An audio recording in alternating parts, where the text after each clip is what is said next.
Hello everyone. We would like to present you a case study on a project for revamping of conveyor technological structure of improved fines removal system in blast furnace of steel plant. I, Ravindra Mahara, engineer of the project, would like to take you through the process of design for replacement of this existing fines removal system with a new seamless conveying system. This project involves analysis, verifying designs, adequacy and strengthening of the structures. The design and analysis of this structure is carried out with Eurocode as a design basis. Coming to the project description, the design capacity of blast furnace is 7,200 tons hot metal a day and can go up to 9,000 tons of hot metal a day under favorable condition. The below picture shows the process flowchart of blast furnace in which this highlighted zone represents the TC's work area where existing fines removal system is located. And here for the process of iron making, blast furnace requires feeding of raw material through conveyors which is stored in storage bunker in stockhouse of the blast furnace. Here this raw material is in the form of sinter, pellets, coke, limestone etc. which were originally conveyed with the help of oscillatory and transport conveyors here, and thus in this process fines used to get collected in the fines hopper. TC scope for the project, and it involves design and analysis of structure, selection of load cell as per calculation, preparation of layout at detail engineering stage, preparation of 3D model with drawing extractions, connection design and engineering support to the contractor. And to this, timeline, quality and safety features during execution were also taken into consideration at the time of design. The existing arrangement of conveyors and hopper system for fines removal, where the raw material goes to the transport conveyor from oscillatory conveyor.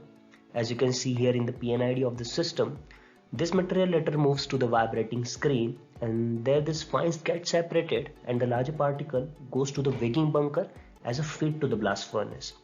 The separated fines falls into the fines hopper from which it is then transported by oscillatory conveyor to skip car at the bottom and then taken to the fines bunker for further processing. But this existing system was experiencing the problem of blockage, accessibility and clogging of material. Here you can see the profile of hopper which is narrow at the bottom, and due to continuous loading and unloading of fines into skip car, it is experiencing accumulation of fines and thus creating blockage in it. And as a solution to which, to avoid this issue, this existing system is being engineered with 4 new series of conveyors, 2 flat belt and 2 trough belt conveyors, and the arrangement is like this, where you can see the raw material will be fed at the top of flat belt conveyors which will have the screening at the end where the fines will be separated. These fines are then collected at the trough conveyors below the flat belt conveyors. Here 2 interconnected trough conveyors are there, and at the end of the second conveyor the fines will be unloaded into the skip car trolley, and from there it will take fines to the fines bunker for further processing and thus completing the removal process of it.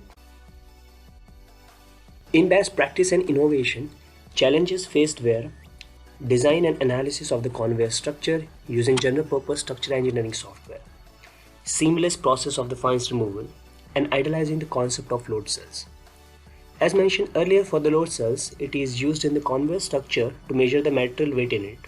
The highlighted marks are the location of the load cells which is above the short post of the conveyor.